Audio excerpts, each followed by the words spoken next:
his parents would swing by to take me to school, and they invited me to a revival one night when I was 12. And that's how I got saved. I don't remember a time when I woke up after I started going and thinking, I don't really want to go. As far as Sunday morning is concerned, if you had a choice, would there have been an option for you saying, no, you know what? I'm playing a video game this morning. I'm not getting the clothes. I'm just not going. Would you have chosen that? All right. Welcome back to another episode of The Journey. How's everybody doing? Not too bad. Good. I'm good. You okay? Yeah, I'm good. Okay. Went to the orthodontist this morning. Not for me.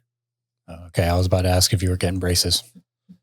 No, I'm not, but there should be a class on, as you are a parent, the expense of being a parent for years and years to come. So it was a lot of money to get some teeth straight. I've never been to the orthodontist. Have you? Yeah, I had braces. I got a permanent retainer in the bottom of my teeth. Okay. It's just a wire they glue in there. But It's weird though, because the orthodontist I went to today was the same one that did my braces. And where'd you go? McClymonds. Did you ask for any giveaways? His gloves always smell like Cheerios to me. Is that who did yours? Yeah. Well, it's funny. OGT? Yeah.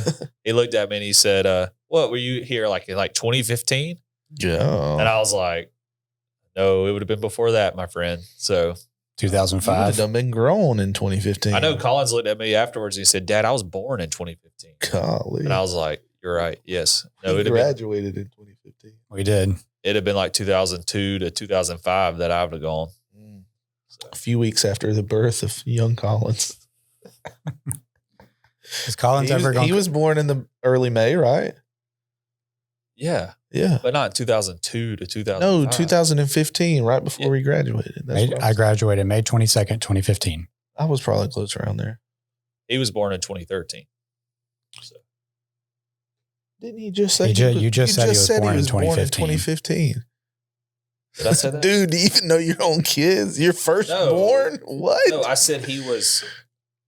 I thought you were talking about right around there. I didn't know you were talking about the exact time. He was already born in 2015. Not that he was born in 2015. Okay, all right. Yeah. I'm sorry. Negate. Hey, just edit all that out. No, we're not editing. We've learned our lesson with having to edit things. So, all right. Well, I'm glad you're okay, even after you had a stressful financial start to your week. Hey, speaking of stress, just for a minute, and I know we get into our audience stuff later, but I'll go ahead and bring it up. I was in the Welcome Center last night, and had a person that is just a normal audience person for the show, and they said they felt like Broxton's stress level was greater than Chase's stress level. It's over. I'm not necessarily going to argue with it, but I will argue with defining the terms. It depends on what. No, I would say it this way. Broxton's stress is an internal stress that you don't always see. But on the podcast, he just happens to voice it. To let it out. Your stress is just visible from the parking lot. I think the Artemis 2 astronaut said they could see Chase's stress from the moon.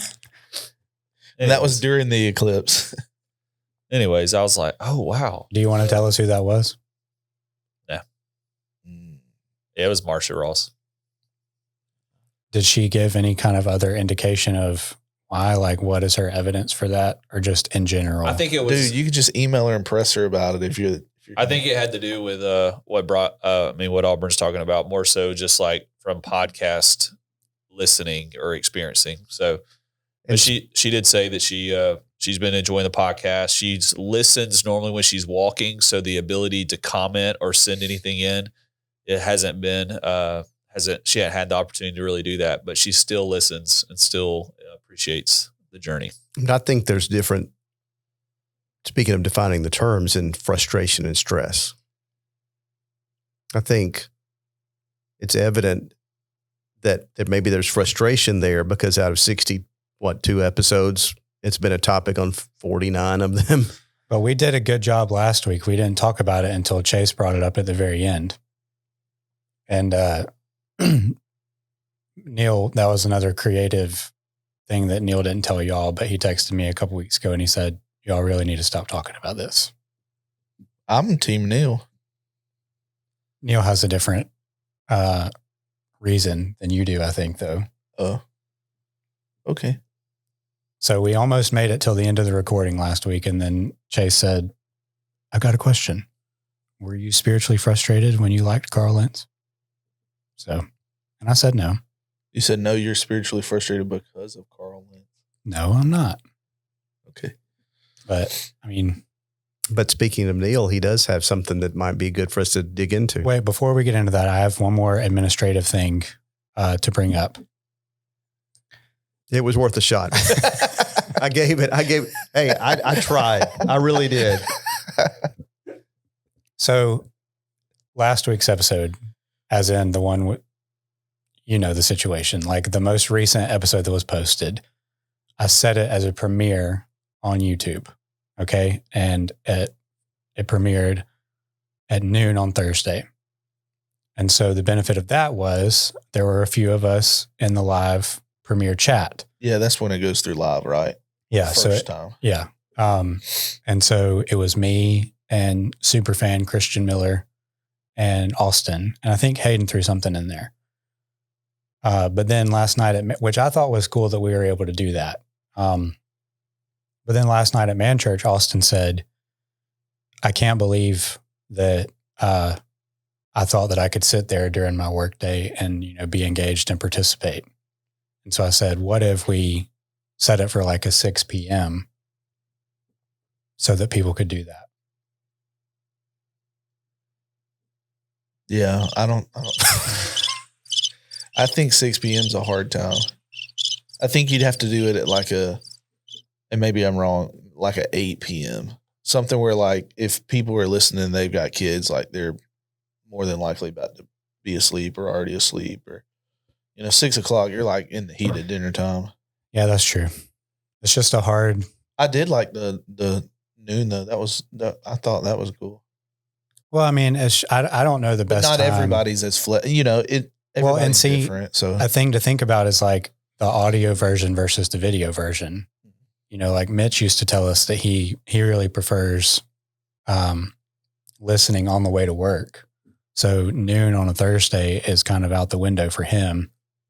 So I guess what I'm wondering is maybe we should, we can publish the Substack version early so that it's ready to go on Thursday at, midnight. But then like if we want to drive engagement to the premiere feature on YouTube, then we need that at a different time. I think I would do the premiere and then publish the other after. So like if your premiere is at, let's just say noon, then publish the other at like 2 o'clock. And they would just be a few hours late. It would be the incentive to, hey, if you want to listen early, check it out on YouTube. Okay. Any thoughts from anybody else? And depending on what time, we could be more flexible to have them, all of us on.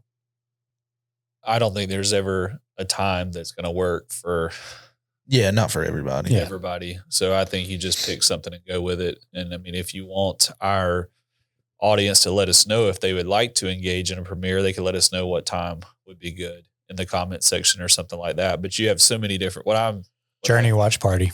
What I hear and see is like, we have so many different people that are watching or listening in different platforms. So it's really, so even like for Mitch's sake, if you do it at noon, like it's not going to matter because he's not going to be. He's got to get up with the times though. Come on, dude. So I don't know. I mean, yeah, you're going to like probably try to make more of a watch party thing. I would think later in the evening. But the hardest part about that means then the episode's not releasing until 8 to 9 o'clock on a Thursday night now. So when are you going to release everything else? Well, that would be what, Friday morning, or you could post it for midnight on Thursday night. So, but that's later in the day. So I don't know if that's good or bad as far as like waiting that late in the week. But anyways. All right. A lot to think about. we'll just carry on. So we've got multiple different content options for today. I think I've got a couple of different thoughts that Neil sent in yesterday. Shout out to our, what are you, Neil? Director of photography for the journey. Shout out to Neil. But then Chase has also got a full page of notes over there. So I think that's the same notes for the last 4 weeks, though. Is it? Some of them are the same that we haven't talked about. So, but then some of it's different. But then slightly confused with our conversation just a few minutes ago. So I don't know if I need to bring any of this stuff up or not. So why? What conversation before we started what you rolling? just mentioned, you said Neil, Auburn said he agreed with Neil about stop talking about something, but I didn't really fully understand Well, I think maybe Neil's point was, and he doesn't have a mic, so he can't speak for himself, but I think his point was maybe like we could talk about those things related to spiritual frustration, but it not be so centered upon this is Broxton's problem. Just maybe more generalized. I don't know. I've got a friend.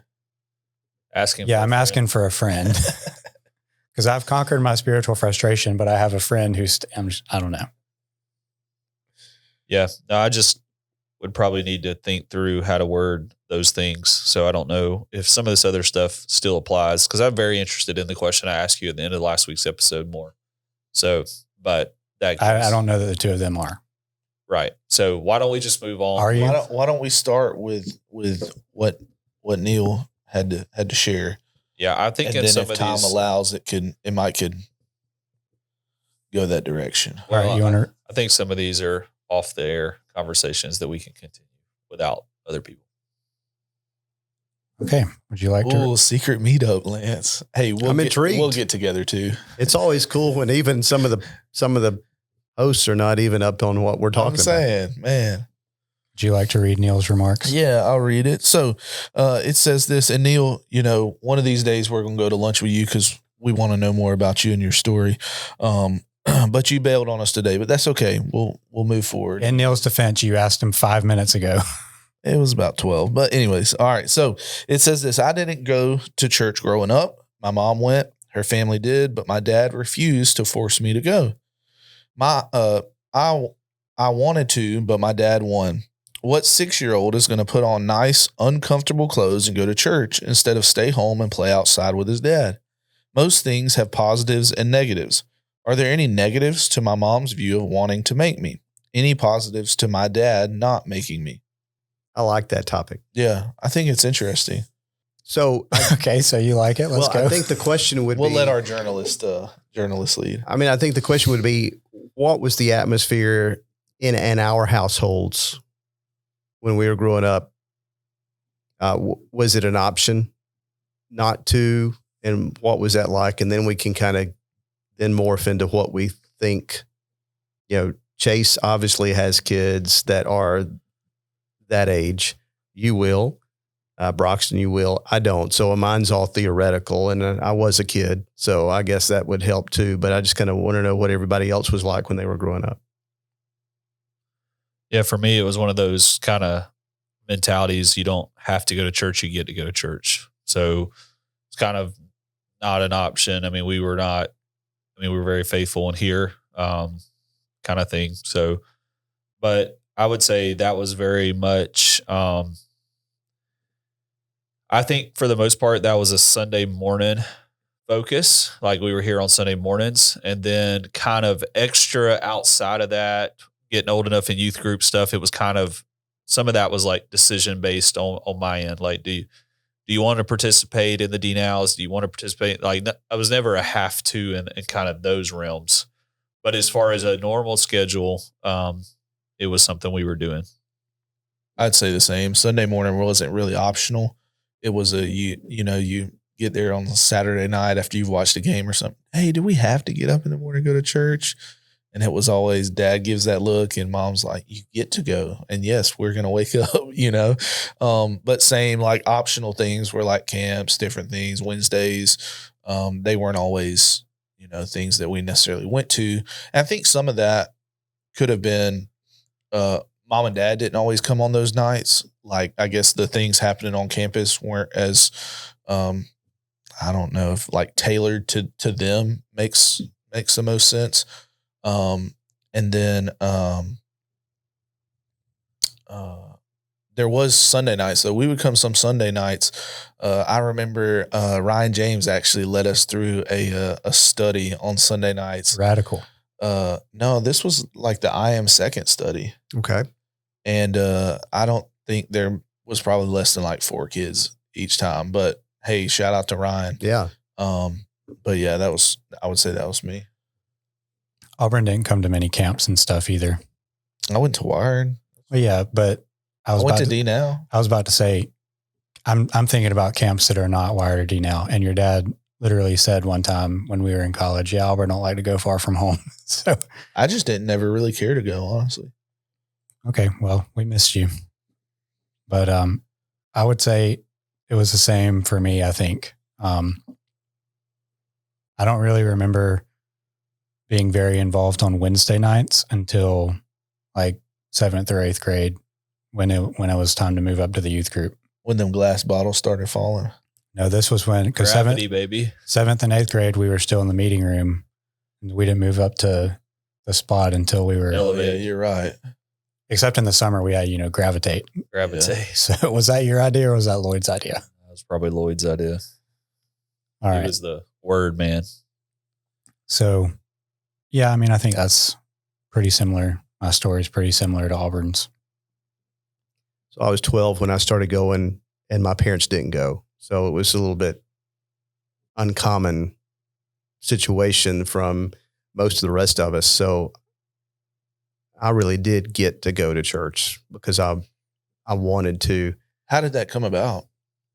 I had a friend that took me to school. Their parents, when I went to a private school for the first 6 years and went to a public school after that. And so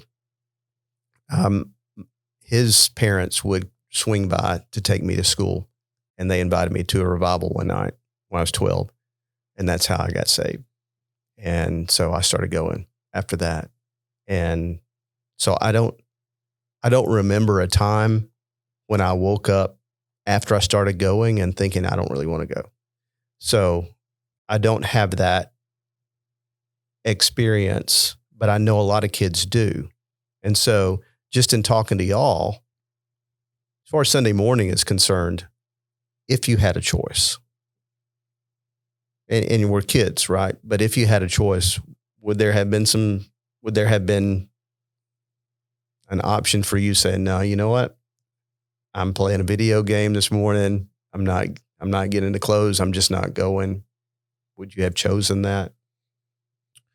I don't necessarily, for some reason, I would say maybe, I don't think so. And I think I see this a little bit even in our kids right now. I mean, yes, there's moments they're tired, or yes, there's moments where there's situations that we stayed up late or out doing something with friends the night before as far as just family stuff. But it's almost like there's been a rare occasion even now, like where it's like, I'm not here on a Sunday, like very rare occasion. And it's kind of like when that happens, or okay, like if somebody's sick at the house and like I have to stay home or something like that, or Lee's sick and something that I have to get the kid. And it's like the older kids will be like, wait, what? We're not going to church. So it's almost like not necessarily I guess it's just, they understand that's what we do, So I think the same probably would be said as far as, as a kid. I don't necessarily think it would have been ever something that's like, I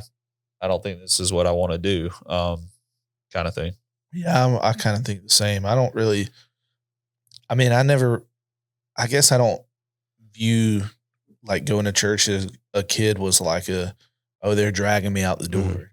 Like, of course we wanted to sleep as long as we could. So sometimes it was like being drug out the door, but it wasn't ever like I don't know. I guess the attitude towards it wasn't a negative attitude of like, oh, I'm having to go with these people, blah, blah, blah. I guess that's just, I don't know. Yeah, I think there was one time, and I don't know how old I was, but I was at least 16 because it was old enough for me to drive. But there was one time for like a couple months that I just stopped coming on a Sunday. And I don't even remember what it was, but I do remember my dad asking me, I don't even remember exactly what he asked me, but I remember us having a conversation of like, you're to the point where I'm not going to make you to go anymore. Mm-hmm. And then I guess soon after that, I just started coming again. And I don't even know why it was. It was probably like during the summer. So I was probably staying up late and then not just getting up.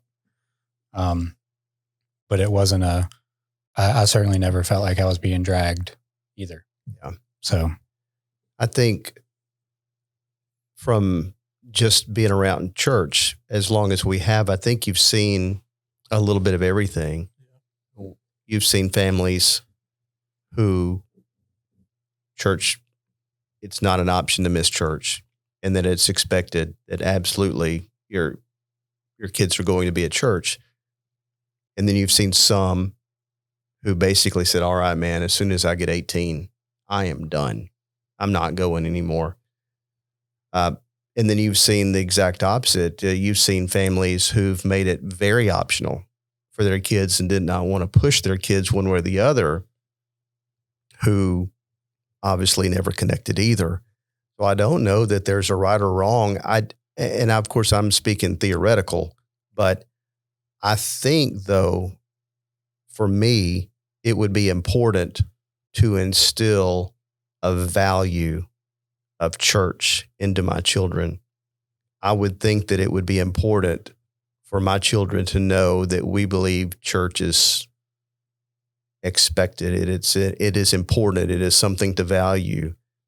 And I think that gives you the best odds that when your kids do move out and they're on their own and they have families of their own, that it will be important to them too.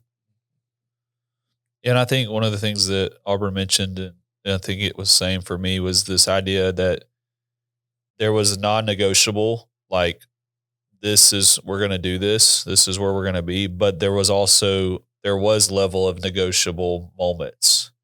Like it wasn't necessarily, and I don't think it's necessarily wrong for a family to tell their kids they're going to be there every time the door's open. My family's that way. I mean, kind of has to be, but it's like, like for us, it was very, and I would say not necessarily even for us right now. There are some moments where it's like my kids aren't at everything.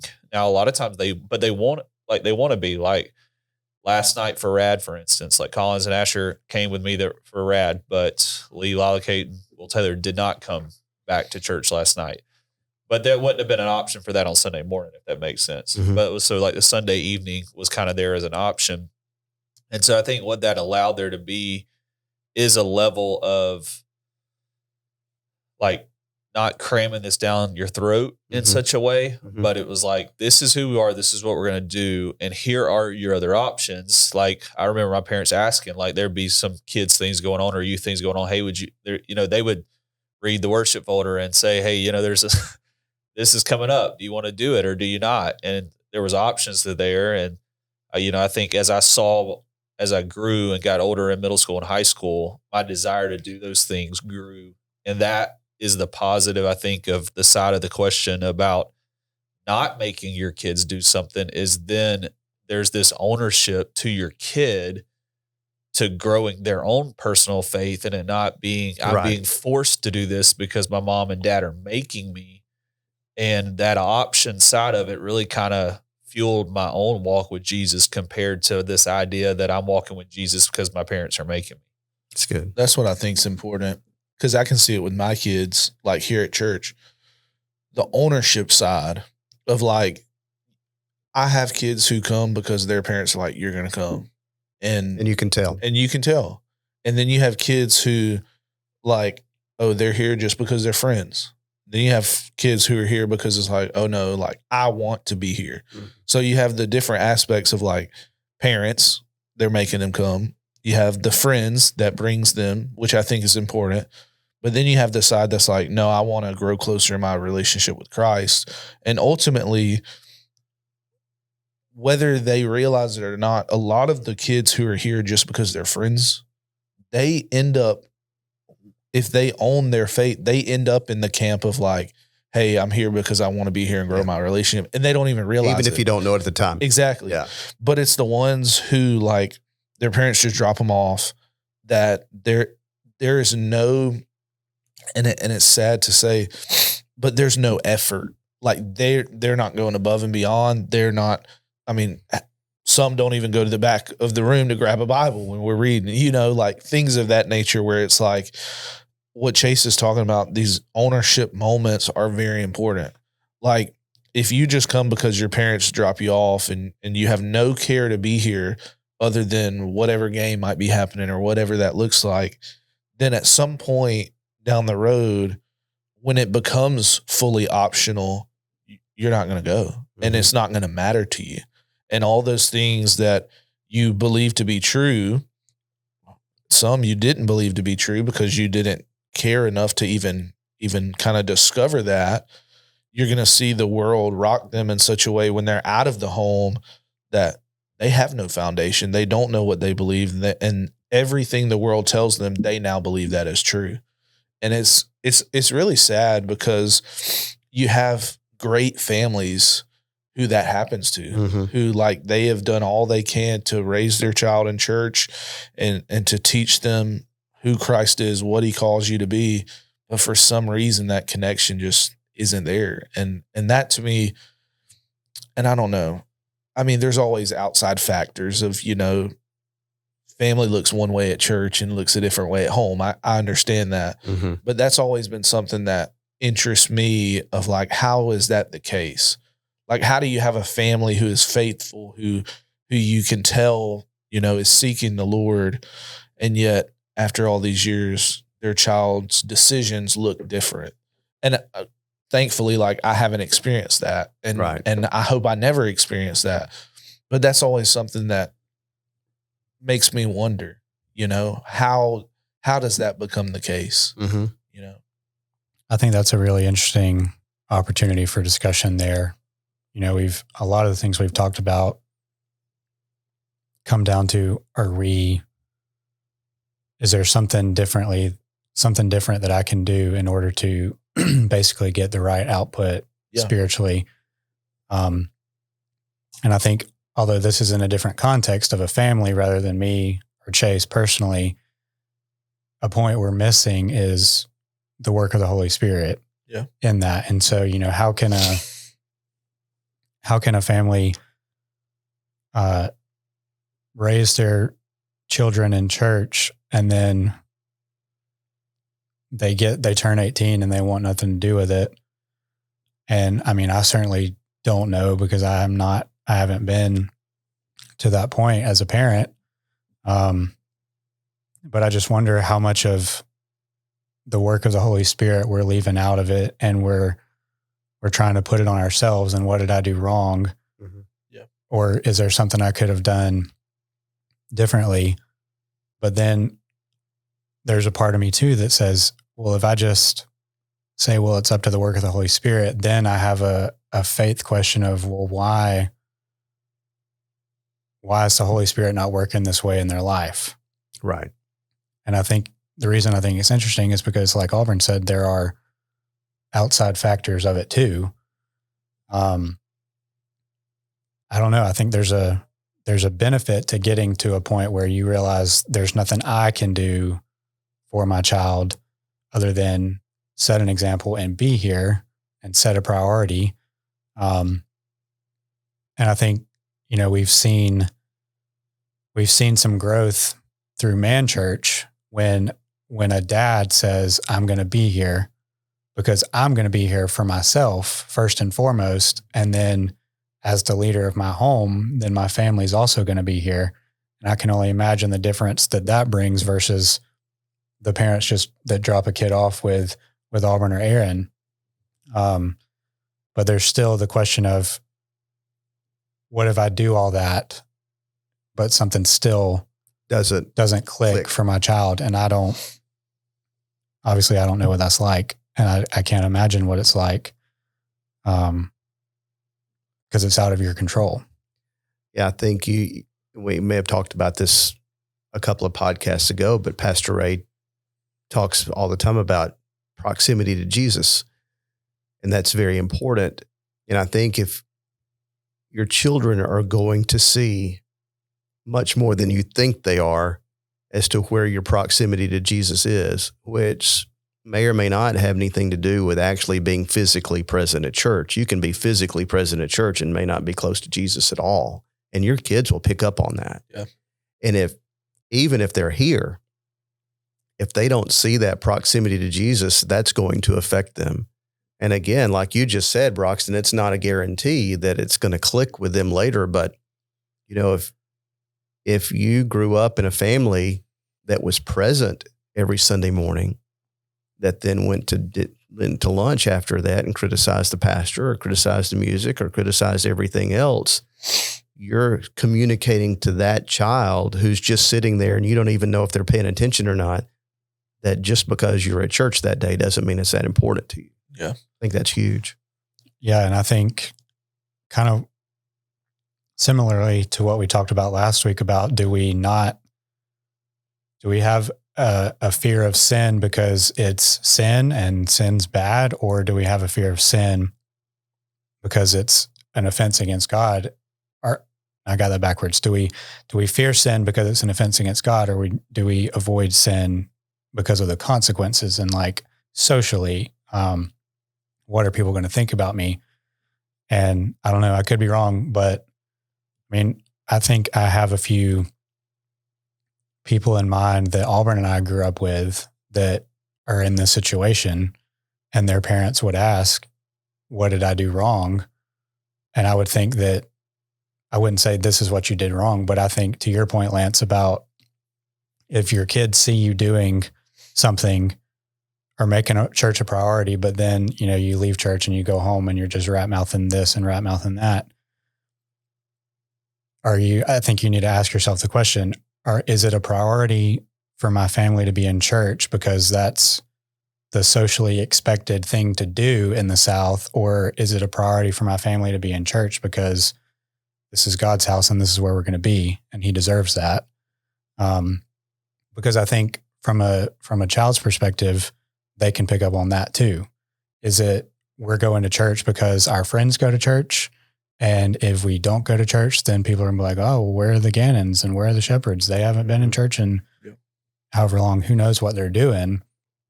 Or is it our family's going to be in church because God's worthy of that and we want to be there? I think when kids see that it's not that and it's just a social thing, then that's when they check out. And I think that's not to say that the social piece is not important.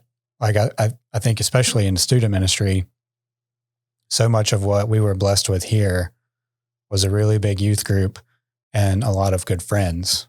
I remember we would have conversations with Lloyd and he would kind of be like, we would say, I just can't wait for Wired. And from the student pastor's perspective, Lloyd was thinking about it from the spiritual side of you can have what you have at Wired all the time. And Chet finally said one time, not that we don't care about that, but like we want to hang out with our friends and like Wired is fun from that perspective. Sure. So there definitely is the social aspect. And I think as back to Neil's original question, the positives of his mom's approach of you're going to be here is that this is a work of the Holy Spirit. And so you're going to be there. And then hopefully the Holy Spirit uses the social side of things to kind of do work in your life and it be something that maybe you start coming to hang out with your friends, and people are going to be people, like there's going to be hypocritical people here. We're hypocrites. And so, eventually if the Spirit's working, he works in your life and you see, okay, no, I'm not going for my friends anymore. That's just a byproduct. This is something that I need to do for me. Last night in Rad, we were talking, our 4 weeks has been on service and serving people and the importance of like being in the church, but not just sitting and actually acting upon what you believe. And one of the things that was very important in last night's session talked about, it talked about the results of service and how the results, he basically was like, results may vary.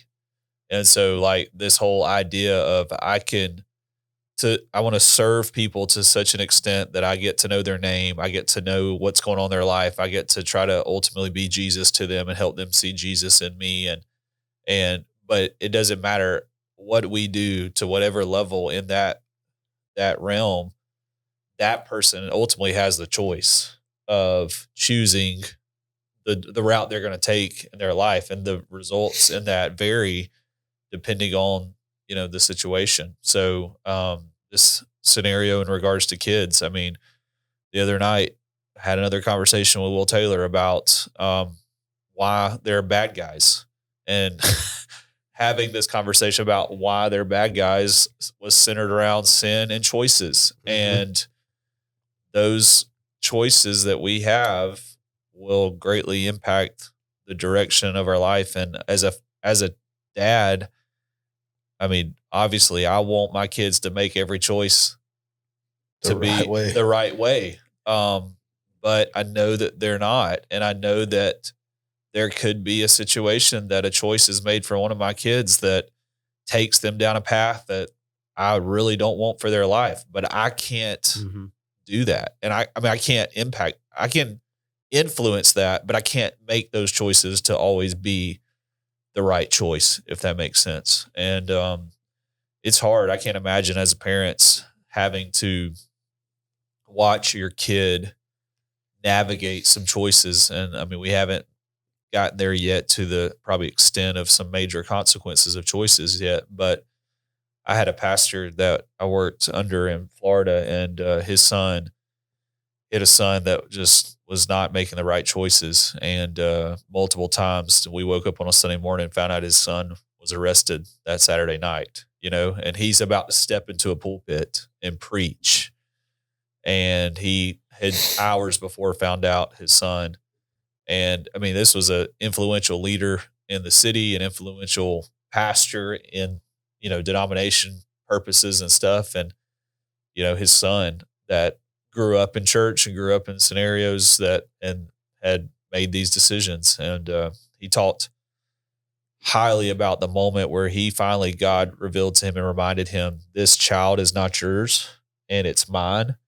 And I want you to just give me your son. Like, let it go. Like, you can't control. You've influenced and you've set parameters and you've set priorities into a box, and you've been wise about that. And he felt like he had done that in a godly way. And he knew his son knew he was loved and had a place to come if he could fall into that box and those parameters. But he finally released him and let him go. And he said it was the best thing he could do to let the Lord really do what he needed to do in his life. And really neat story, full circle story, and come back to the faith and being faithful in church. But it was a hard season. That's what interests me. Like, so I would say my biggest burden has been like helping Jeter understand like who Jesus is. Mm-hmm. And obviously, like, he's not at that age where he can understand that. And my greatest burden is him coming to know the Lord. Right. And I know the biggest control I have over that is how I share who he is with him and how I am at home. Right. Because I think you see too often dad at church versus dad at home in the ministry. Mm-hmm. And they're two different people. Mm-hmm. And I mean, I'm just as human as the next person. I get home and I get frustrated, or, you have arguments, whatever it may be. And it's like, how do you help navigate the both of those of, hey, I'm sinful. Hey, I'm human, but that's not the end. You know what I mean? Like, it's not that. And how do you, and Chase, this is, I guess, directed more towards you. We see all of church, like the good, the bad, the ugly. And for the most part, we don't see near that as other places do in terms of the bad and the ugly. How do you navigate not showing that at home? because ultimately, even you don't even realize kids are listening. I mean, I see it with kids at church, like they're listening to other people, and the other people have no idea they're even listening to them. So how do you navigate that at home to not change their view of, oh, this is church, because I think about the story you just shared, like for that young man, he might've heard X, Y, or Z, and it changed his whole view of church, when in reality, like that's not what you're intended to do. And it's just maybe a moment of frustration.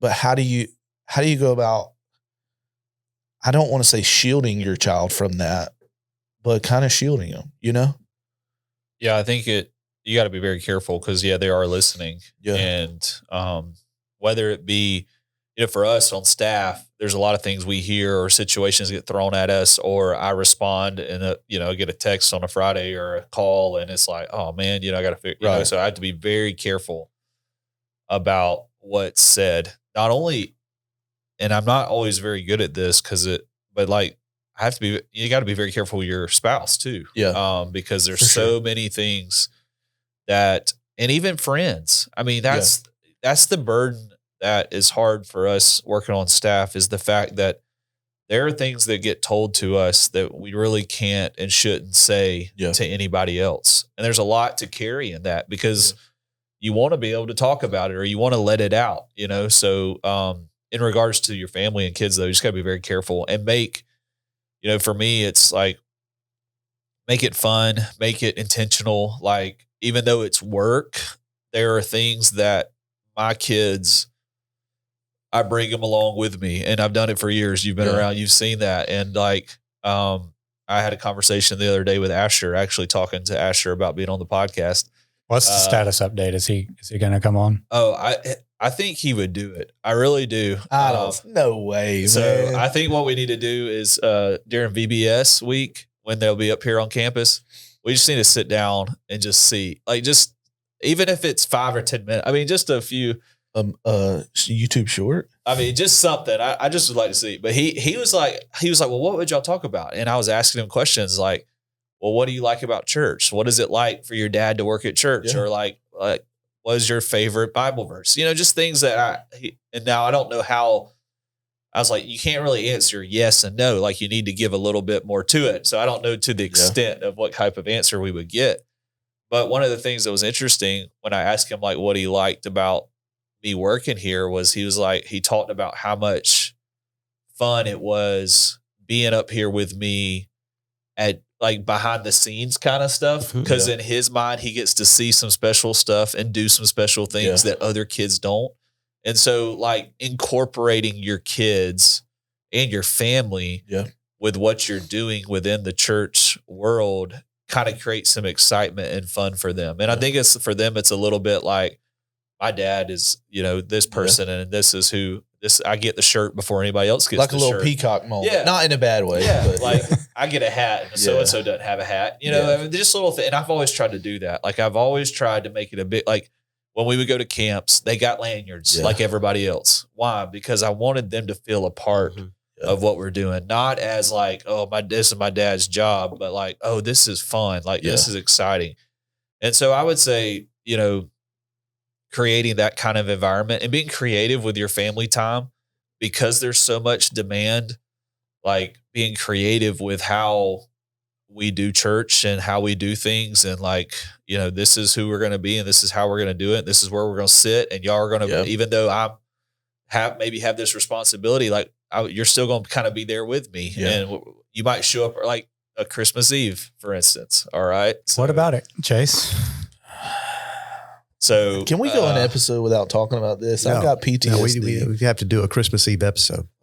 Then we'd have to do 2 of them. But I think what you're saying is really important, because you've got to, I think so much of parenting is that you are trying to instill in your kids what is important to God. Right. And not just in what you say, but in how you live, knowing that none of us are perfect, but the church is important to God.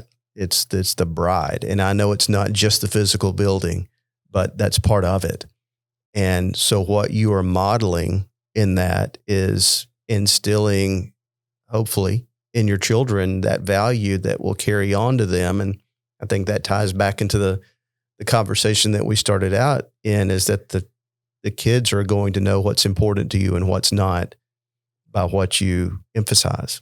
So, Lance, I've got this may be a more personal question, but so your friend took you to church, and that's kind of how you got there. Did your parents end up going to church? How did you know what I mean? Yeah. Did your decision to go kind of Yes change their view? Short answer to the question was yes. My mom would have been in church from day one. It wasn't my dad's side of the family. Church was never a thing to them. Okay. So it was never a thing to him. And when I got saved and when I started going, that had an impact on my parents, and it was dysfunctional because I started going, I got saved in the Methodist church. My mom, her background when she was a kid was very, very, very Southern Baptist. So my church really wasn't where she fit. Right. And so her and my dad started going to a Baptist church, and a good one, a nice little small country Southern Baptist church. And so, yeah, they did. And my dad got saved when I was 16. Cool. Yeah. That's cool. So did you end up going with them to that church? A few Sundays. Yeah. But my friends were going to where I was at that going. age, I understand Let me add one more thing back to what you asked in regards to like your kids, and obviously shielding them, I think is very important, but making excitement towards being here, but also helping them see that church is more than just your job. Yeah. And so, and understanding that, helping them seeing your personal walk with Jesus. Yeah. Whether that be in the mornings, whether that be in the evenings, whether that be praying together as a family, whether that be intentional with conversations with your kids about, this is not just what I do, this is why, and this is important. And then also in your failures, because we are human. Yeah. Like you talk about, you see my stress level from, the moon. Like my kids see that, and my kids live that, unfortunately. Right. And so having to have the conversations with them and ask for forgiveness, or say, hey, look, Dad blew it here. Or I said something from stage that I shouldn't have said. Or if I've ever told a story that, as a, exaggerated illustration to make a point. All your fish you catch. And I get home and like Lila Kate looks at me and said, Dad, that was not how that happened. And I have to like really rethink what I said. And if I said it incorrectly, apologize to her, like helping like this, ask for forgiveness, like this realness, authentic idea of following Christ. It goes beyond just working here and being vulnerable with them enough to say, look, Dad blew it. And with Lee, just as a, in general, like I blew it. I'm sorry. I shouldn't have acted this way. I should not have responded like that. I should not have said that, helping them. That's an important thing to me, to help them see that it's more than just work for you too. I think there's also a very important balancing act that the church needs to pay attention to as well when it comes to how it's done for kids. And I guess what I'm going at there is that you don't want church to be just a pizza party after a pizza party after a pizza party, because then kids think that's what church is. Right. But you also don't want to make the church experience so off-putting and so boring, for lack of a better word, that they think they're just doing time here that they get paroled from when they get 18. Right. So instilling from a church standpoint, making sure that kids understand the importance of it, but that it's also, like we started the conversation by saying, it's a get to and not a got to. Yeah. And that's a tough balancing act, especially in what Chase has done before, what you're doing now, because you want your kids to have fun. Yeah. But you also want them to know that it's more than that. Yeah. That's one thing I try to do is during the summers, we have more fun nights, which we don't have as many with camps and different things. So our Wednesday nights aren't every single Wednesday night. Yeah. But that's my thing is like, hey, during the summer, we're going to have fun and we're going to do different activities. Mm-hmm. But during the school year, we may do one or two here or there. But like our fun is going to be hanging out in the game room, hanging out in worship, singing praises, and studying God's word. Like that's fun. Yeah. Like you have to find ways to show these kids, you know, just because we're reading our Bible doesn't mean it's not fun. Like it is fun to get to know God more because ultimately that's what our goal is, to know him more so that we can be more like Jesus.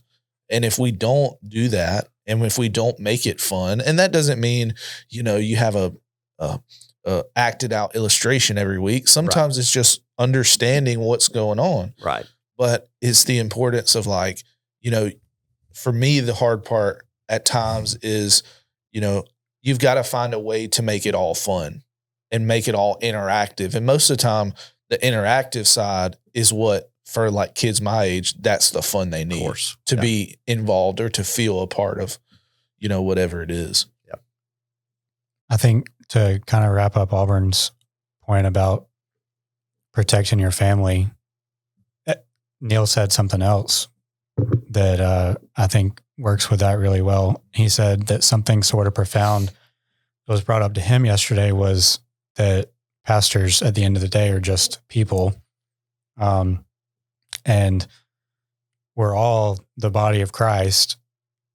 But when you pull back the curtain, like, I feel like we kind of get put on a pedestal, especially Brother Ray as like the senior pastor, the shepherd. But he's still human and we're still human. And so you do have to, there is an aspect of, I think, protecting your family from that if you're in ministry.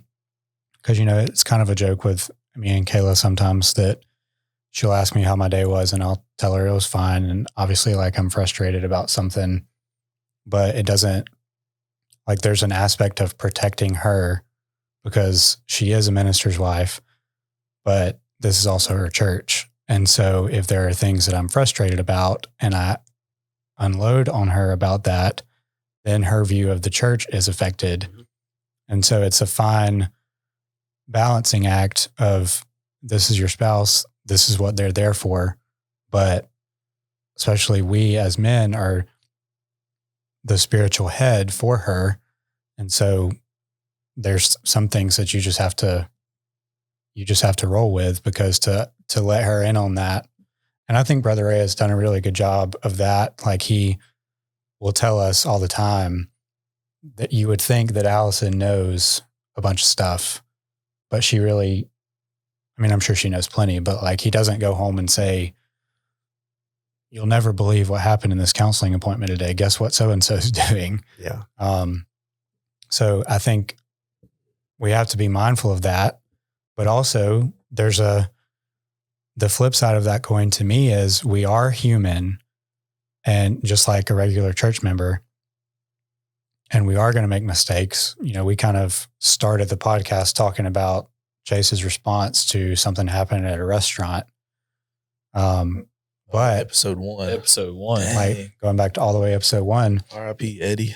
But then like, I think about it from, you know, what we're talking about in Man Church. Like, this is, yes, you are human. Yes, you will sin. But if you're a follower of Jesus, you're held to a different standard. Yep.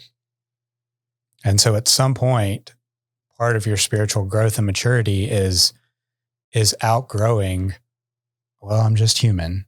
No, like, you are, but you're a new creation. You know, I'll bring up Jeremy Boring again because he's one of my favorite people to listen to. And he talked about on a recent episode of his show that he grew up in a Southern Baptist culture and Southern Baptist church. And he still goes to a Baptist church today, but his least favorite phrases that is used all the time in Southern Baptist circles is, oh, well, I'm just a sinner saved by grace. And his point was, you were, but you're in Christ, you're a new creation, so something should be different. You are held to a different standard. And so it's really hard to balance those two things of, yes, I'm human and I'm going to sin, but also if you just never come out of that, then you're abusing the grace.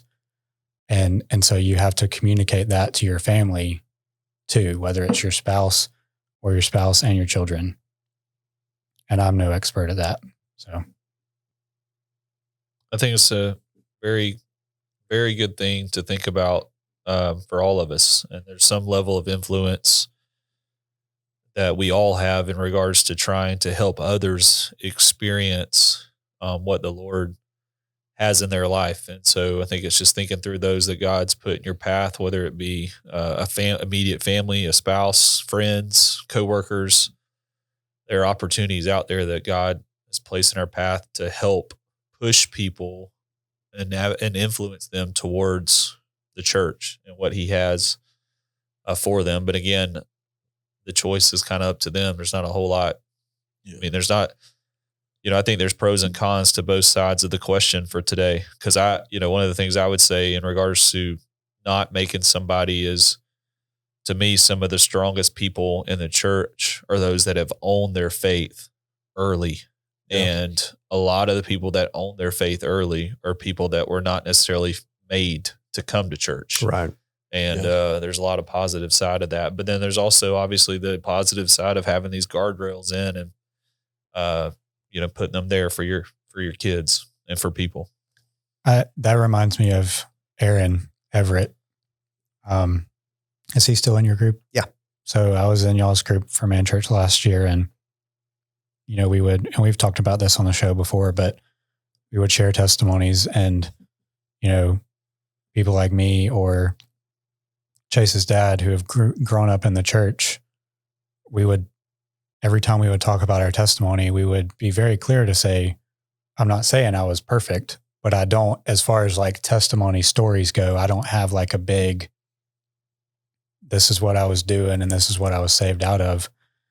And I don't know if we ever meant to do that intentionally, but I think to Aaron, it kind of came across as we felt bad that we didn't have that. Mm-hmm. And Aaron multiple times had to correct us and say, like, I wish that I had that kind of story, and that I didn't have all the things that kind of worked together to bring me to the Lord. And so I think maybe one thing I would end on with Neil's question of the positive side of his mom's approach is, yes, there are negatives to being forced to do something because then you don't own it.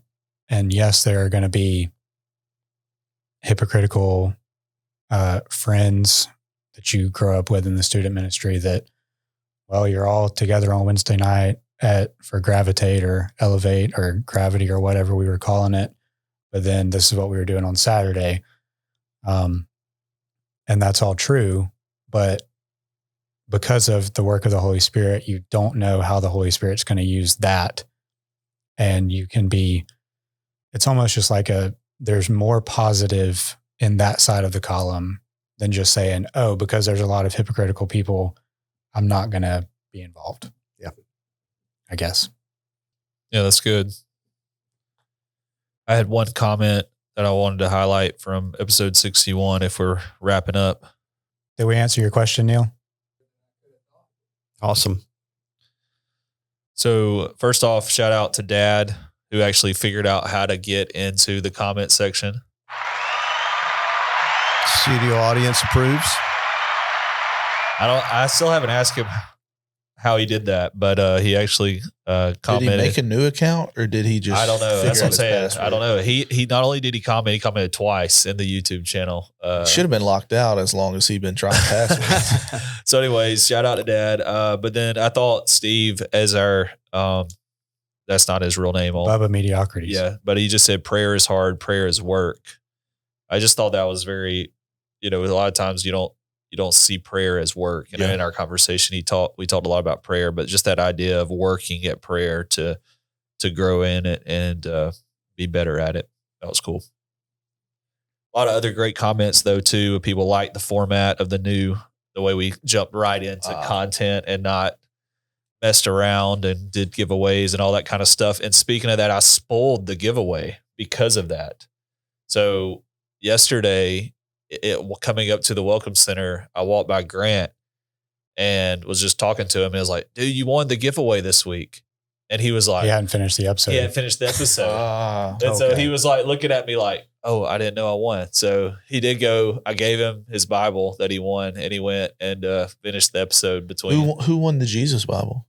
That's this fault. week's episode. Yeah, that's this week's episode. It'll pop. Yep. But speaking of giveaways, nobody commented for Miss Tammy's giveaway that we have. So if you're still listening, I don't even know where it is, but it's wrinkled up. If you want, it's behind Call Bob, which is fitting. Ironic. Yeah. If you from episodes, where are we at? 61. If you want the giveaway, I think it's some lotion, hand sanitizer, Bath and Body Works stuff. You can still comment on that. Hey, Mother's Day's coming up. If nobody grabs it, I might have to. It might wind up in the Shepherd household. You already know. And so speaking of Mother's Day coming up, we have some new giveaways as well. Thanks to Miss Tammy shouting us out and needing to have some more girly giveaways. But I have a girly giveaway gift pack here from Gracefully Crafted. One of our church members gave us some stuff to put into some giveaways. So a lot of coasters here.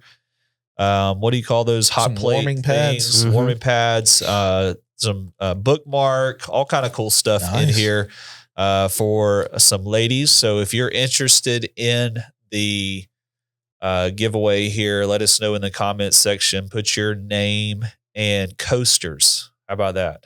Name and coasters in the giveaway, and we'll draw a name. Again, talking about Mother's Day coming. Yes, sir. This is pretty cool. It's that would be a great little, especially for a grandmother, for sure. Perfect.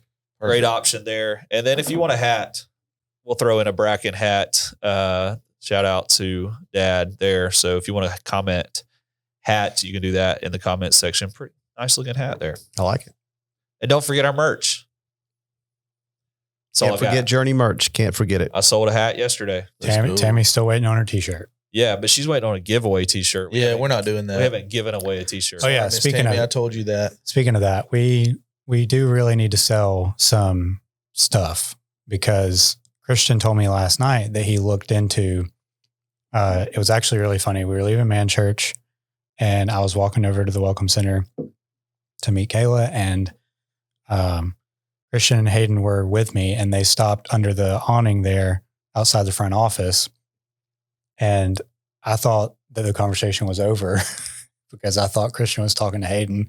I just walked off, and I was walking in the front office door and they just busted out laughing because apparently Christian was still talking to me and I was just walking away. But anyway, what he was telling me was that he looked into the pricing of some custom Journey cards. That's what he wanted the logo for. And it's like $270 something for 15 packs of Journey cards. And so I said, well, we're going to have to build. We're going to have to keep shopping around. So yeah, if you want to help us get more Journey merch, you can purchase a hat for $30, or just make donations. Or you can make a donation. You can purchase a hat for $30. You can purchase a t-shirt for $25. Or we could do maybe a special combo 50 hat for both and t-shirt for $50. That's exactly what I was thinking. There So you go. if you're interested in that, let me know. I have stuff in my office and they all look good. The shirts look really good. Comfort color shirt, hard to beat it. And the hats they look good as well. All right. Anybody got anything else? Good. You ready to go to Cubanos? Let's do it. Okay. All right. We'll see you next week.